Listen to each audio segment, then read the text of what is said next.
Bonjour à tous et bienvenue sur la Minute Dialyse, la chaîne de podcast dédiée à la dialyse péritonéale et à l'hémodialyse. Aujourd'hui, pour nous parler de comment prolonger la survie technique en dialyse péritonéale, nous avons le plaisir d'accueillir le Dr Antoine Lano, néphrologue au CHU de Caen. Dr Lano, bonjour. Bonjour. La survie technique des patients en dialyse péritonéale est un indicateur clé de l'efficacité du traitement. Ces dernières années, l'introduction et l'utilisation de solutions de télésurveillance permettant le suivi à distance des patients en dialyse péritonéale automatisée et de solutions plus biocompatibles ont permis d'influencer la survie technique. Tout d'abord, Dr Lano, pouvez-vous partager avec nous les principales causes de sortie de la technique des patients traités par dialyse péritonéale ? Oui.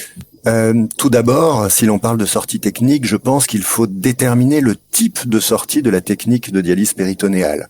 Il faut bien distinguer les sorties qui sont des issues souhaitables après la dialyse péritonéale, et on pensera bien entendu à la transplantation rénale, qui est, on le rappelle, le traitement qui permet la meilleure qualité de vie et la meilleure survie des patients. Donc ça, c'est une issue souhaitable. On est très heureux quand un patient en dialyse péritonéale peut être greffé. Et il existe d'autre part des sorties qui sont indésirables, comme celle du transfert vers l'hémodialyse en centre. Alors, ce n'est pas toujours indésirable, mais chez la plupart des patients qui ont fait le choix d'avoir un traitement à domicile qu'est la dialyse péritonéale, ce choix est un choix actif. Bien souvent, quand ils sont transférés vers l'hémodialyse en centre, c'est une chose qui est nécessaire, qui leur est imposée, et dans ces conditions, c'est une issue qui n'est pas souhaitable, qui est indésirable. Et la troisième issue après la dialyse péritonéale, c'est le décès. Et bien entendu, dans la majeure partie, il s'agit d'une issue défavorable, mais il faut quand même mettre une nuance, car chez des patients qui sont très âgés, qui ont pu avoir une qualité de vie préservée par la dialyse péritonéale pendant plusieurs années, finalement, le décès doit arriver un jour ou l'autre, et avoir permis aux patients de rester au domicile avec un traitement qu'ils avaient choisi et qui leur convient, eh bien, l'issue du décès n'est peut-être pas toujours si défavorable que cela, si on a pu les maintenir avec une qualité de vie acceptable, comme ils l'ont voulu. Donc une fois qu'on a cerné un petit peu cette problématique, on peut s'intéresser aux différentes sorties quand on considère uniquement le transfert vers l'hémodialyse en centre. Donc les patients traités par dialyse péritonéale qui ont une problématique qui impose ce fameux transfert en hémodialyse en centre. Et il y a un point sémantique qu'il convient de préciser initialement, c'est que on bannira le terme d'échec technique. Il faut bien parler de survie technique. Le terme d'échec technique pour les patients est un terme qui peut être pris très négativement, assez violemment. On n'échoue pas dans un traitement, on peut avoir des anomalies, des péripéties, des complications, mais il ne faut pas que les patients se sentent culpabilisés car on est obligé d'envisager un changement de ce traitement. Donc on parle de survie technique. Il faut également faire une distinction entre la temporalité dans la sortie de la technique. Les patients qui sont traités par dialyse péritonéale peuvent avoir des complications précoces qui vont imposer le transfert vers l'hémodialyse ou des complications tardives. Et ces causes ne seront pas les mêmes entre les sorties précoces et tardives. Généralement, ce n'est pas consensuel, mais on considère un cut-off à peu près de 3 mois. Dans les 3 premiers mois après l'initiation de la dialyse péritonéale, les plus grands risques de sortie vers l'hémodialyse, ce sont les dysfonctions mécaniques, les problèmes liés au cathéter de dialyse péritonéale.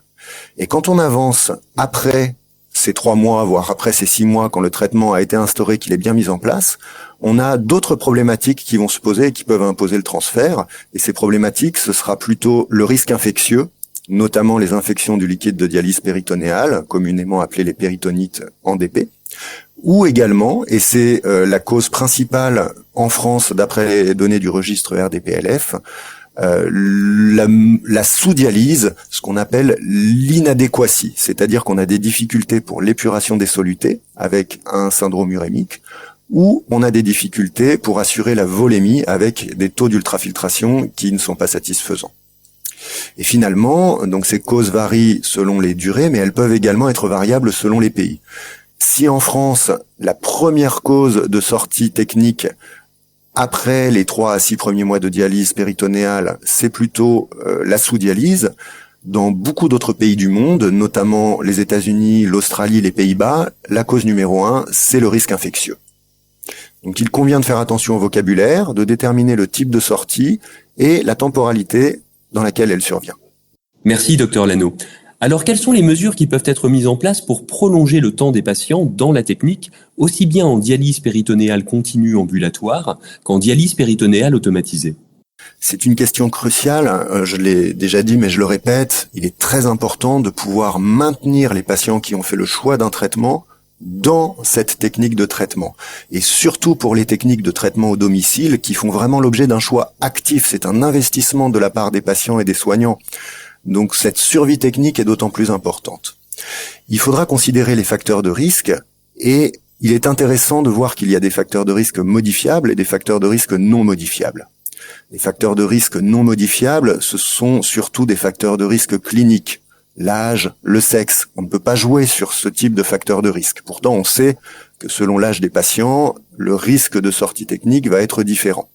Donc il est important de considérer ces facteurs de risque pour se faire une idée du pronostic des patients, mais on ne pourra pas agir dessus et ce sera un petit peu moins intéressant en ce sens. En revanche, ce qui va être très intéressant de considérer, ce sont les facteurs de risque liés aux pratiques de soins, parce que ces facteurs de risque, on peut les modifier.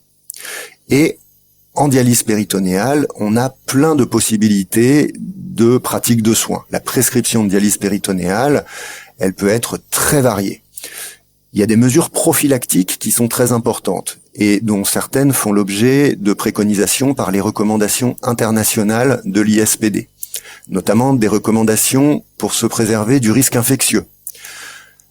Il y a des critères d'organisation des centres. Il a été montré par les Australiens que la taille du centre, définie par les patients prévalents ou incidents dans le centre de dialyse péritonéale, eh bien cette taille de centre était associée au risque d'infection. Les centres qui ont le plus d'expérience, qui traitent le plus grand nombre de patients, semblent avoir un risque infectieux qui est plus faible par rapport aux plus petits centres.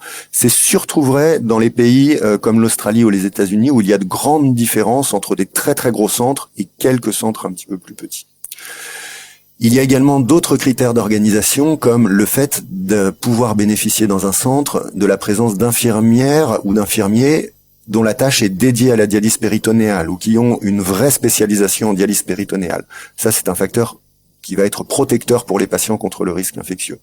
Le fait d'avoir pu mettre en place un programme d'éducation thérapeutique est également bénéfique. Nous avons montré en France que le fait de pouvoir proposer aux patients, avant le début de la dialyse péritonéale, une visite à domicile par un infirmier ou un néphrologue permettait un meilleur aménagement et d'avoir un risque d'infection qui était plus faible. Enfin, il y a toutes les mesures de prophylaxie anti-infectieuse médicamenteuses qui sont recommandées par l'ISPD, comme le fait d'administrer un antibiotique avant la pose du cathéter de dialyse péritonéale, le fait d'appliquer systématiquement à chaque réfection de pansement une pommade antibiotique sur l'émergence du cathéter de dialyse péritonéale.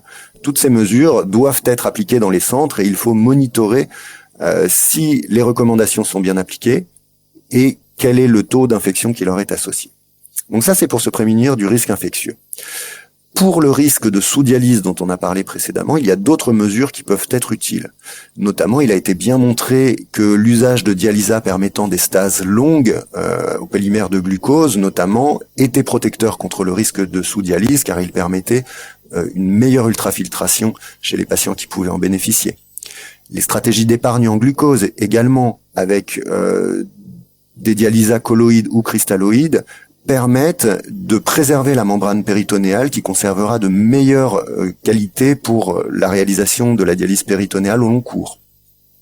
Enfin, en France, on a la chance de pouvoir bénéficier du remboursement pour l'assistance d'une infirmière au domicile chez les patients qui n'ont pas l'autonomie suffisante pour pratiquer eux-mêmes les soins de dialyse péritonéale. Une autre technique de dialyse qu'on va pouvoir proposer à certains patients, c'est la dialyse péritonéale automatisée à l'aide d'un cycleur. Et ça, c'est bénéfique chez les patients qui ont un péritoine hyperperméable, qui font des échanges rapides de solutés et qui perdent leur capacité d'ultrafiltration rapidement sur les stases un tout petit peu longues.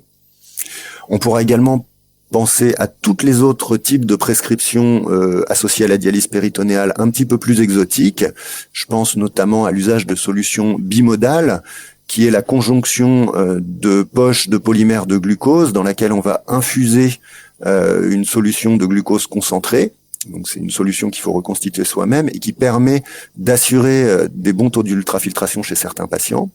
Ou encore le recours à la dialyse hybride, c'est-à-dire qu'on conserve des échanges en dialyse péritonéale pour maintenir le patient au domicile, mais on propose en plus, par exemple une fois par semaine, une séance d'hémodialyse pour essayer de rattraper un retard d'ultrafiltration, par exemple. Les Japonais sont férus de cette méthode de traitement, ils ont bien montré que c'était efficace chez beaucoup de patients.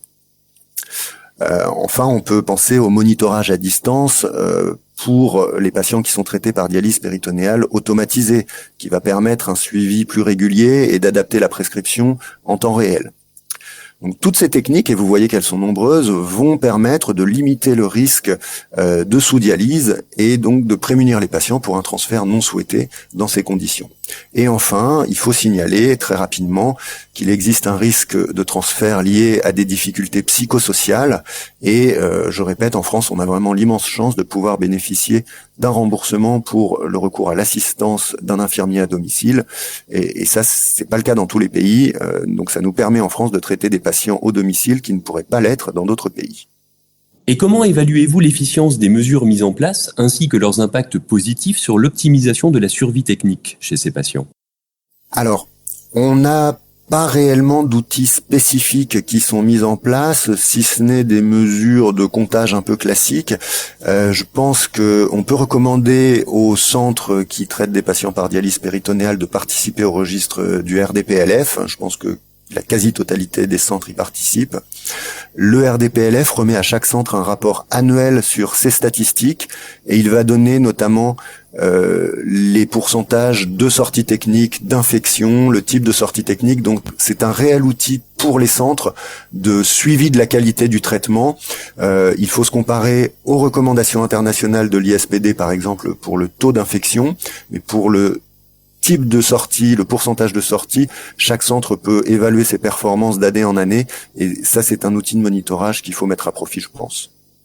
Enfin, Dr Lano, quels conseils donneriez-vous aux établissements de santé pour les accompagner dans la mise en place de mesures visant à maintenir les patients en dialyse péritonéale le plus longtemps possible ?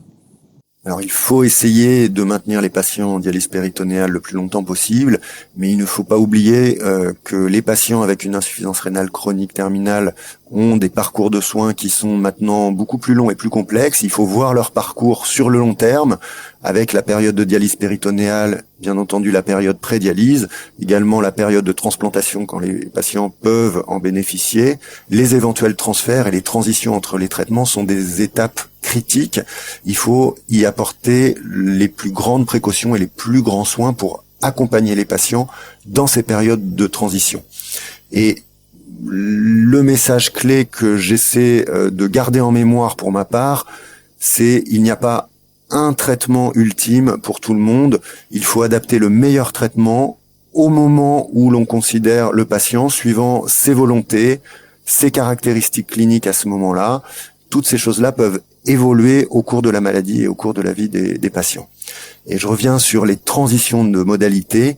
Il faut essayer de les anticiper pour lutter contre les facteurs de risque, préparer les transitions quand on a l'impression qu'elles vont devenir nécessaires, et préparer les transitions, cela comporte des mesures techniques et médicales, mais également des mesures d'accompagnement psychologique des patients, parce que les périodes de transition sont difficiles pour eux. Et un modèle semble quand même assez bénéfique pour les patients qui souhaitent avoir un traitement au domicile, c'est le modèle qu'on appelle de dialyse au domicile intégré. Ce sont les Canadiens qui le décrivent le mieux, qui consiste à commencer un traitement au domicile par la dialyse péritonéale, puis d'envisager, quand elle est nécessaire, une transition vers l'hémodialyse à domicile. On essaie ainsi d'allier les bénéfices et les avantages des deux techniques au meilleur moment pour les patients. Une des structures qui pourrait être vraiment les plus bénéfiques pour ces transitions, pour ces périodes critiques, ce serait le développement d'unités de transition qui sont décrites notamment en Amérique du Nord, où les patients peuvent être regroupés dans des unités où on leur présente l'ensemble des techniques disponibles, où on prend en charge tous les aspects psychosociaux, médicaux, financiers et toutes les difficultés que cela peut comporter pour les patients. Ce type d'unité de transition, ce sont des unités spécifiques qui ont un coût et il faudrait que nous, néphrologues, soyons en mesure de convaincre les administratifs et les politiques de leurs bienfaits pour les patients. Un grand merci, Dr Lano, de nous avoir éclairé sur cette question de comment prolonger la survie technique en dialyse péritonéale. Quant à vous, chers auditeurs, nous vous remercions de votre fidélité et vous donnons rendez-vous pour un prochain numéro de la Minute Dialyse. À très bientôt.